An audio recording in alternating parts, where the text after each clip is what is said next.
Hello students, आइए आज हम कंट्रोल्ड ब्रीडिंग टेक्निक्स के बारे में पढ़ते हैं। पिछली वीडियो में हमने animal husbandry, dairy farming,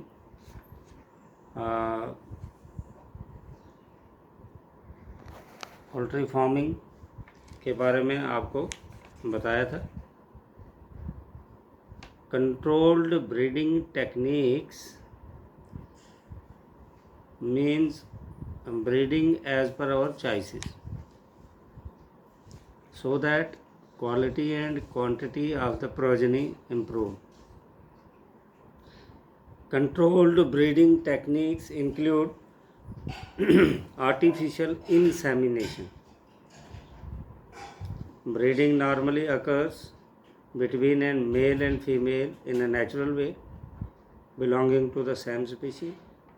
But nowadays, artificial insemination is very common. What technique is applied in this way? Semen, that is male sperms, are collected from selected and best male and injected into the reproductive part of female. Semen can be frozen for later use or used immediately. Nowadays, the selected sperms of a hybrid variety or best variety are frozen and then preserved. They are available even in animal husbandry department. One can contact them. Doctor visits the home and then by injection they inject the sperms in the female tract of the particular animal. Next technique is multiple ovulation embryo transfer, that is MOET, multiple ovulation embryo transfer technology. Cow is administered with FSH like hormone. FSH stands for follicle stimulating hormone. Follicle stimulating hormone जो है कौ को लगाया जाता है, जिससे follicular maturity होती है और सुपर ओव्यूलेशन होता है। सुपर ओव्यूलेशन क्या है? Normally 1 egg matures per cycle, but in case of super ovulation 6 to 8 eggs are produced per cycle. Normally एक एग जो है, एग तो बहुत से प्रोड्यूस होते हैं लेकिन मैच्योर एक ही होता है, लेकिन सुपर ओव्यूलेशन में 6 से 8 एग्स जो है वो प्रोड्यूस होते हैं पर cycle. Now the cow is either naturally mated with a superior bull or artificially inseminated. अब हमारे पास दो प्रोसेसेस है. एक है नेचुरल वे में किसी मेल के साथ उसकी मैटिंग कराई जाए, या जो अभी बात हमने की कि जब हम एक्सपर्ट्स, एनिमल हस्बेंड्री के एक्सपर्ट से कांटेक्ट करेंगे, उनके एक्सपर्ट विजिट करेंगे, वो आर्टिफिशियल वे में स्पर्म्स, जो प्रिजर्व स्पर्म जो है, मैंने अभी बात की आपसे, जो प्रिजर्व किए जाते हैं, उनको इंसर्ट कर दिया जाता है ऐसी फीमेल में. अब जैसे ही एग फर्टिलाइज हो जाता है, मीन्स स्पर्म्स और एग्स का फ्यूजन हो गया, फर्टिलाइजेशन हो गई, जाइगोट बन गया.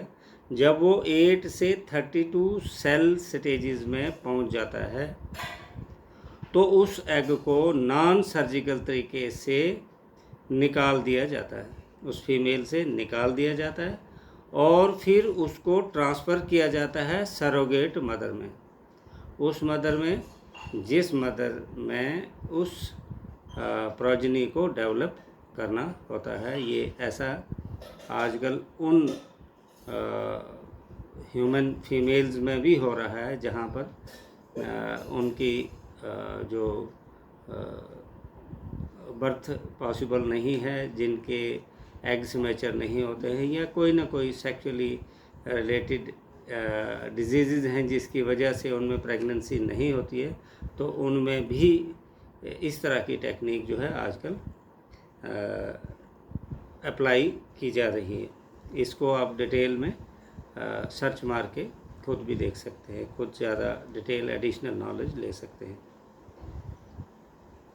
Using this technique high milk yielding breeds of female and lean milk yielding bulls have been bred successfully. इसकी वजह से आज हमारे पास अच्छी दूध देने वाली गाय 20 से 30 किलो, वो गाय भी जो है इस टेक्निक से प्रोड्यूस हो गई हैं। अब पर्पज़ क्या है हमारा, जो मैं पिछली वीडियो में भी आपसे बात की थी कि इंडिया एक बहुत पॉपुलस कंट्री है, जहां हमारी पॉपुलेशन कंटिन्यूसली इंक्रीज़ कर रही है, लेकिन प्रोडक्शन हमारी उतनी इंक्रीज़ नहीं कर रही है as compared with the population. So there is a dire need of increasing the production.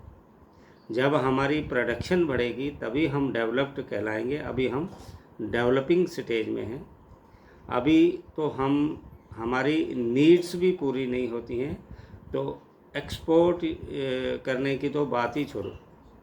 जबकि बहुत से कंट्रीज़ ऐसी हैं जो अपनी कंट्री के अलावा दूसरी कंट्री में मिल्क को एक्सपोर्ट करते हैं।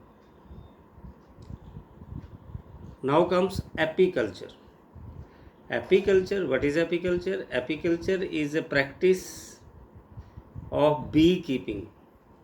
शहद की मक्खी का पालना, उसको एपीकल्चर कहते हैं। गांव में, विलेजेस में ये वाइल्ड स्पीशीज़ पाई जाती हैं, ये ऑटोमेटिकली जो है ये प्रोड्यूस करते रहती हैं। लेकिन आजकल जो डोमेस्टिकेट भी इनको किया जाता है, घरों में तो 1 या 2 हाइव्स होते हैं, छत्ते होते हैं, जिसमें शहद की मक्खियाँ नेचुरल वे में वाइल्ड स्पीशीज़ आ जाती हैं। लेकिन आजकल जो है एपीकल्चर में 500 से 400 पेटियाँ, जिनको बोलते हैं बॉक्स से बने होते हैं, पर्टिकुलर डिज़ाइन में वो हाइव्स बनाए जाते हैं, उनमें जो है उन शहद की मक्खियों को पाला जाता है शहद को प्रोड्यूस करने के लिए। This is called apiculture, and the purpose of apiculture is to produce more and more honey.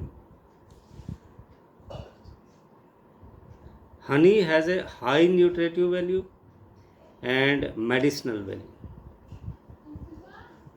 मखीर जो है ओरिजिनल जो है, आजकल बहुत डुप्लीकेसी चल रही है, खांड मिला के तो मार्केट में चलता है, लेकिन जो ओरिजिनल हनी है उसकी बहुत ज़्यादा न्यूट्रिटिव वैल्यू है।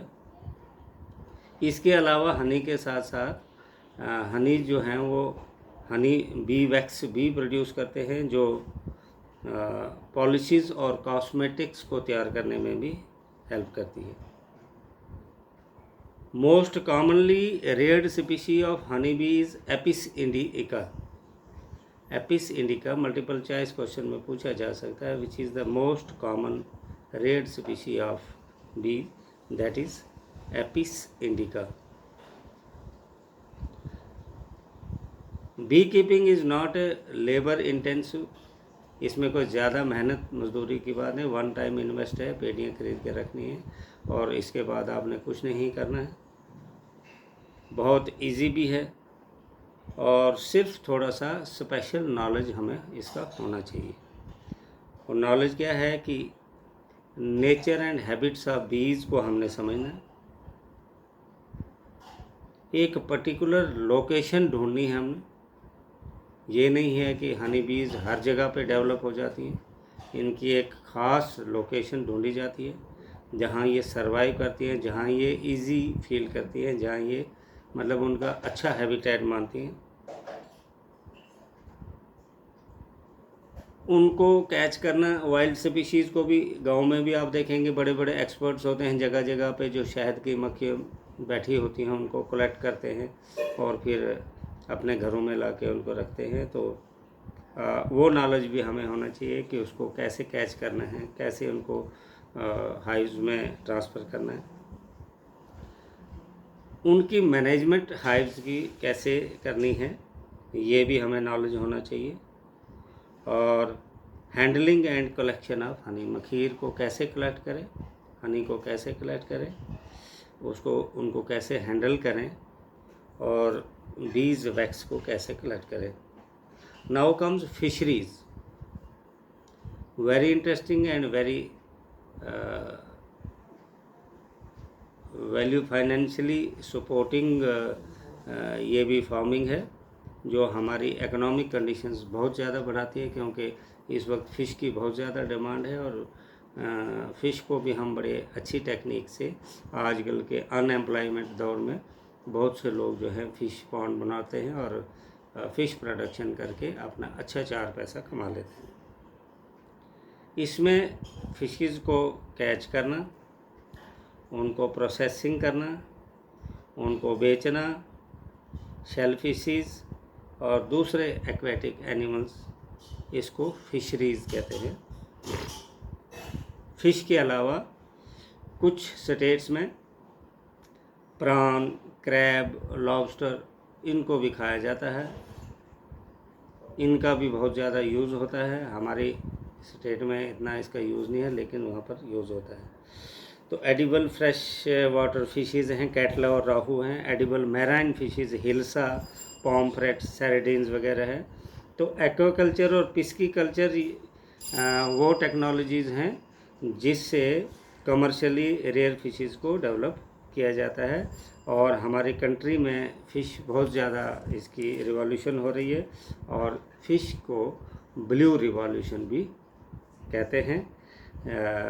This was all about today's lecture. Thank you. इसने ये क्यों दिखाला 12:27 ही टाइम बचा है।